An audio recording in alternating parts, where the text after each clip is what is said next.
some cure with me and we'll explain it as we go. We'll give you some measurements and I'll throw some numbers at you and hopefully I won't confuse you. Okay, but basically, what do you guys here? A fresh sausage? Mm-hmm. What are we here to learn? Fresh sausage. How to make it. How to make it. Perfect. How to spice it right.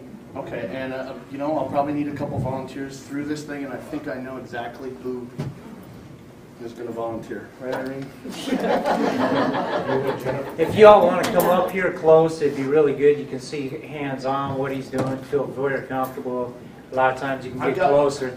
We just ask her, he's going to do some camera. If you get up close alongside these tables, we'll be all right. We'll be good with it, so feel comfortable. How many folks have KitchenAid mixers at home? Okay, I take it that's what you're going to use? Yes. Okay, do you have a grinder attachment? I do. And a sausage scrapper. And a stuffer? Yes. Okay, perfect. If you didn't, they're relatively cheaper. You can get the smaller ones. I know the Sportsman's Warehouse in the Sportsman's Warehouse in Anchorage sells the stuff horns, and I think you can stuff a maximum 5 pounds in those. And it's got the things. I've got all the fancy stuff here. We can do 15 pounds in a tube. I've got a grinder here that we can do 250 pounds an hour. We're not going to do that much. We'll go over some of the basics. We'll point out some of the equipment, and then we'll make 10, 15 pounds of, we'll call it mystery sausage. Okay, and then I've got some that I just made a little while ago. It's fresh. We made 4 different kinds. I made in those handouts. I think the first 3 or 4 pages are, I think there's a chorizo, a farm, a Sicilian, an Italian, Polish, and a brat. Okay. I got to say right off the bat that I'm not giving away any family recipes or secrets that my father's going to do. Right, Dad? Perfect. All right. Let's start with. Does everybody know what the temperature danger zone is? 140. Who said that? 140. I don't remember the low. 40 degrees, 41 degrees, 41. 135, right. And the enemy of sausage is heat because it's fat. And the fat in the sausage is what's going to make the flavor, what's going to give you the texture, it's going to give you the juice, the moisture content. Typical sausage you can buy in the store, sometimes between 30 and 50% fat. And God only knows what I'm saying. We strive to 15% to 20%, and I like to use a fat back or a back fat, which we'll get into in a little bit. For those of you who are going to come up here, I've got aprons, I've got Kevlar gloves, we've got some sharp knives up here, and that's about it. So whoever comes up, just help yourself to whatever you need. Okay. Getting back to the temperature danger zone. I've got meat on ice, and ice is going to be your friend. It's whatever you do, if you've got a KitchenAid mixer, if you've got a buffalo chopper, if you're going to use your hands, ice everything. Ice it, ice cold. The friction from the turning auger inside is going to create some heat. It's not going to be much, but it really doesn't take much to melt pork fat. I know a lot of people ask, can we use poultry?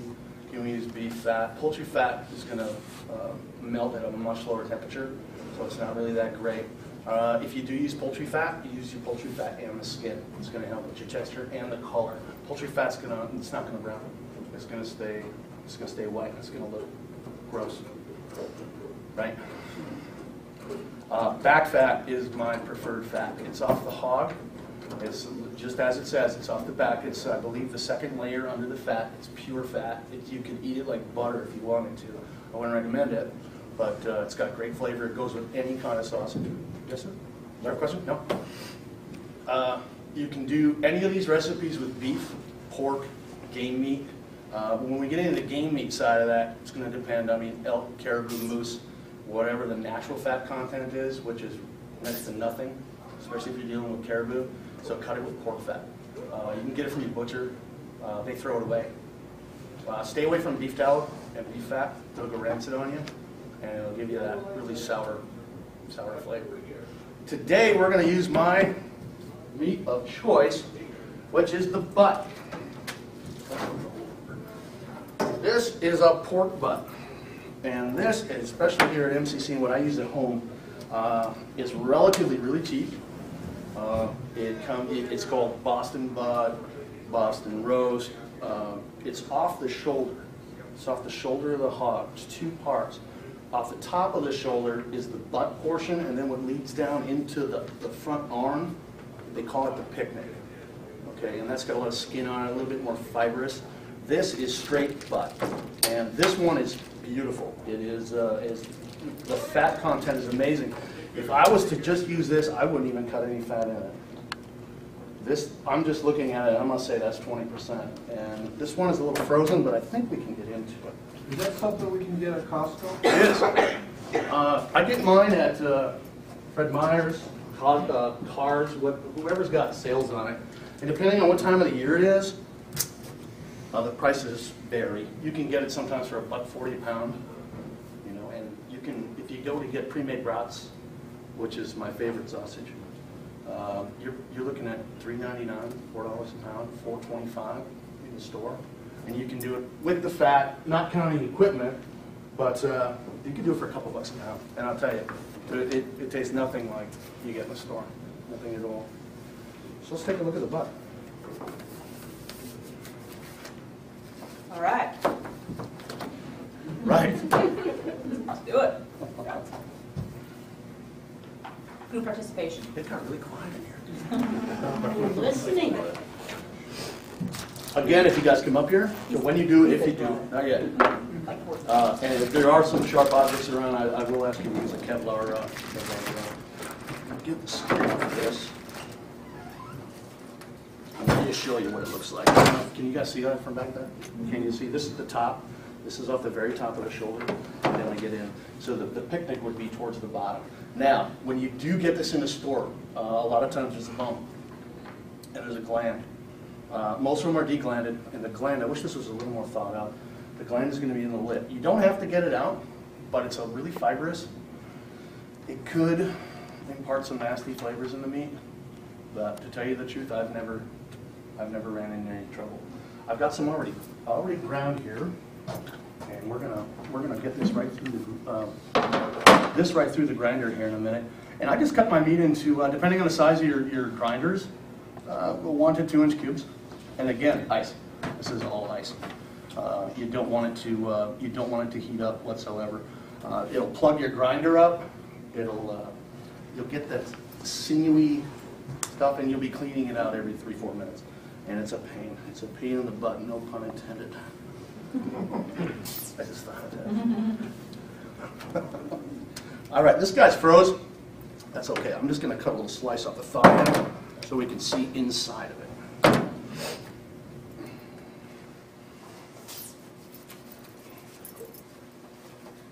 Look at that. Oh, my goodness. That wasn't me. You see that? That is marbled all the way through. Have you guys ever had country style pork ribs? That's what this is. Okay, it could come a little bit further off the bone, but that is a country style cut. So if we cut that, we could marinate it, we could grill it as is. You could take this whole butt and marinate it and put it on a smoker 8-12 hours. Have pulled pork, but my favorite is the sausage. So I just saw we brought him in there just for that. We'll see if we can put him to work somewhere else. There's also some valuable information in that little handout when it comes to cures. And we'll get into that in a little bit. Somebody said they had a stuffer at home. How big's that stuffer, man? You mean diameter? No, capacity. Capacity? My KitchenAid will do about 50 pounds, and then I don't want to run any more through it. I don't have a KitchenAid. I never have. Does it take a while? It'll take a couple hours to do. To do 50 pounds? 50 pounds. And that's the grinder with the stuffer? It's the grinder with the stuffer, and I do the same thing, cut it in. In fact, when I butcher the meat in the fall, I package my trimmings in cubes like that, and then put them in 20-pound packages in the freezer. And freeze them. And then I go back and grind my burger later on because it's just too much to do. Right. And you can grind frozen meat, right? Yeah, and so it works really well. In the 20-pound package is just enough. I can get it, and by the time it's thawed out, it's still cool, cold, everywhere else. Right. You ever run into trouble with the warm meat? You've ever had warm meat? Warm that thing up? Well, actually, my grandfather ran a slaughterhouse, so I don't do warm meat.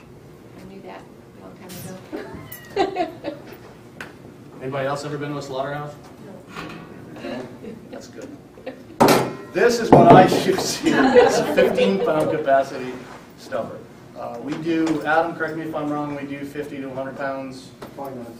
in about, yeah, it takes about 20 minutes with this equipment. It's going to take a lot longer with that one. But this is, a single person could operate this machine. Excuse me. It's a pain. I've got a C-clamp to this table, and I'm hoping it's going to hold. We have stainless steel tables in the kitchen, and they're for a reason. I can just get my stuff. My dad has one similar to that. He's mounted it to a sawhorse. So we can use it, but Can you buy smaller stuffers than that? Yes, you can. The smallest I've seen was 5 pounds. And like I said, it kind of looks like a shoehorn, well, like a horn. Where would you pick that up at? And I've seen them at Sportsman's Warehouse. I've seen them at, Alaskan Butcher Supply. yes. Alaska. We're going to mention that place a lot. Especially when we get into Hanks and some other specialty stuff. There's nowhere in Anchorage to buy casings except for Alaskan Butcher Supply. If you guys know the place, let me know. Because, hey, I recognize you. Let me know, because the place in Mountain View is the only place I found. And You get them online, Shane. You can? Online. Cam, Mhm. you can get the butcher's You get whole Hanks like this? spices, everything. Interesting. Yeah, there's actually a website called the Sausage Maker, that, and they have all the casings. And I'll bet it's seasonings cheaper. and stuff. This right here is about $45 retail. This will stuff between 150 and 200 pounds of meat. Anybody ever handled casing before? No? I have. You might today. Yeah, Alaska Butcher Supply, it's a great place. It's a small place, but they got quite a bit of stuff. They got quite a bit. Yeah, stuff tubes. I've got 3 or 4 different sizes, but primarily we use one size here because we're all stuffing in 32 millimeter, 36 millimeter casing. And it almost fits on here. It makes stuffing a lot faster, but the casing will tear. We used to use plastic and seam split, or you get the smallest scratch in there. Not only does it harbor bacteria, but it'll catch your casing on there and it'll tear, and you'll have blowout after blowout after blowout. And correct me if I'm wrong, but there's nothing worse than blowouts, right? No, and if you use the smaller one, you also have a little bit of extra room, so when you go to time and lengths. Right. There are several ways to time, and we'll do the basics today. You guys smoke? You cure? Some with my dad, he likes to cure. I smoke, You smoke? yeah, but he uses. So you do use a pink curing salt? Frog powder #1. The reason I don't want to touch too much today on cures, they're very, very dangerous. We use 4 ounces here, which is about a half a cup to cure 100 pounds of meat. That's okay, and it kind of works out to a teaspoon per 5 pounds, which you'll do at home with the pink stuff. And I've got some right here. Anybody got any questions about cures? Everybody know what a cure is? Dad buys his in the ones I've used are in little brown bags. Morton Tender Quick, Yeah, Instacure. yeah. Yeah, those are a lot safer. I'll highly recommend if you've never done air dried salamis, smoked anything that's air dried without anybody telling you how to do it, don't even try it. Because it depends on temperature, it depends on humidity. If everything isn't right, you'll get rot in the middle. You'll get botulism. And the one sure way to prevent botulism is by using sodium nitrate. And your body produces nitrites naturally, enough to keep, I mean, you guys are exposed, believe it or not, to botulism bacteria and trichinosis worms, and you don't even know it. But in this day and age, with the cure that we use, nothing ever happens. I believe I read not to segue off, but I think they did a study on the natural productions of nitrates in the human body, and in infants who were, what's the term, crib death, their bodies didn't produce it, and that was one of the leading factors. A healthy individual produces enough in their digestive system to attack just about anything, except for meats, and especially pork. Pork being dangerous as long as we keep it out of the danger zone, which was 41. Right. Does everybody, you can get these at Walmart, you can get these at cars, I think I've even seen them. You can get the fancy digital ones, you can pay $50 for one if you want. You know, these are what, $2?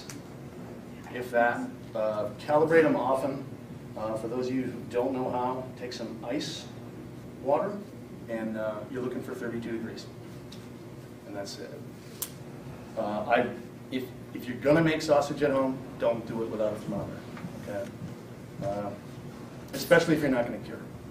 And there's just too many risks associated. I'm gonna start setting up my stuff here. There's another pot. So what is it about the cure that is dangerous that you're talking about? It's very, very toxic. It takes 4 tablespoons of pure sodium nitrate to kill a human being. All right. That's not much. Okay. And we're not, well, and if you're doing 100 pounds of meat, you're going to be using a lot more than that.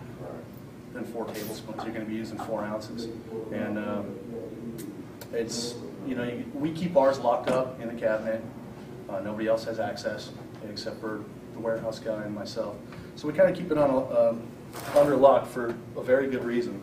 You'll hear this as prog powder number 1. And this is what you use for sausages, as long as you're not drying them. And again, don't dry, unless you really know what you're doing. There's a lot of DVDs and books out there, but if somebody hasn't shown you, don't even try it, okay?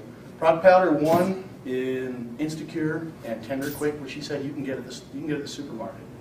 I know Fred Meyer's in their hunting department, I believe, sells small packages of Tender Quick. You can use it in your brines, you can use it in the sausage. But just be careful. It's not as dangerous as powder number 2, but it's still dangerous nonetheless. And I've got some numbers. If anybody wants to know more about cures, call me at the kitchen. Just not Monday because I'm going home. Books. I have a wealth of information. My father has been making sausage since I was a little kid, and I'll tell you, some of the earliest memories I have are the smells of those spices in the house. I didn't know what they were. But, I mean, if I close my eyes right now, I'm 3 years old again, and I can smell that. And it always involved big bowls, big pitchers of wine with garlic in it.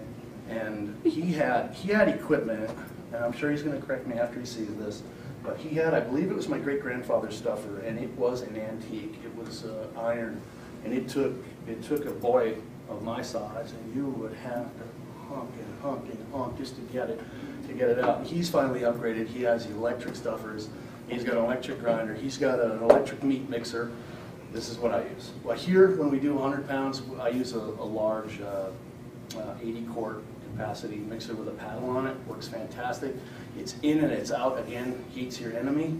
So the faster you can mix that meat and get it back into refrigeration, the better it's going to be. It's not going to be mealy. It's not going to be run down. It's going to be perfect. It's going to be absolutely perfect. All right. Now, let's make some sausage. Well, let's talk about gut real first. Casing. In the store, like my friend here said, at Alaska Butcher Supply, you'll find hog gut casing. And generally not very appetizing when you look at it, but this is actual intestine from a hog. I prefer to use natural casing versus fibrous or collagen. If you've ever bought a salami that you can't eat the skin, that is a collagen or a fibrous casing. A lot of them are made out of paper, sprayed with a cellulose or a protein, and you got to throw them away. A beneficial mold will grow on these when you're air drying. You'll see, I believe it's called like a San Francisco style salami, a hard salami. You know, it's white. It's a penicillin type bacteria, and it's actually really good for you. And a lot of people, they don't eat it because it's white. I kind of like the stuff. It gives it a really good flavor. Just for today's purposes, and this is what I use here at MCC and as well as home. And I'll tell you, these go a long way. Again, this is a hank, and these are cut. We made sausage this morning, so some of these are cut. But they don't look like much, but you're going to get a bratwurst size, almost that big sausage out of this. And it's, they're natural. Some of them have holes in them. You'll see some of the fibrous parts of the intestine on the outside. Don't let that gross you out. It's perfectly edible, and it's what makes these what they are. All right, I got to ask. Sure. How's that treated for? This right here, Yes, yeah, it's salt. Just salt. This salt. It'll come in salt. It'll we get these frozen, and it won't freeze 100%. But that's packed in salt. When you get them frozen, and they'll keep those under refrigeration at Alaska Butcher Supply. They've got a case in the corner, and they've got several sizes. If you're making brats or you're making Italian, if you're making moose sausage or what.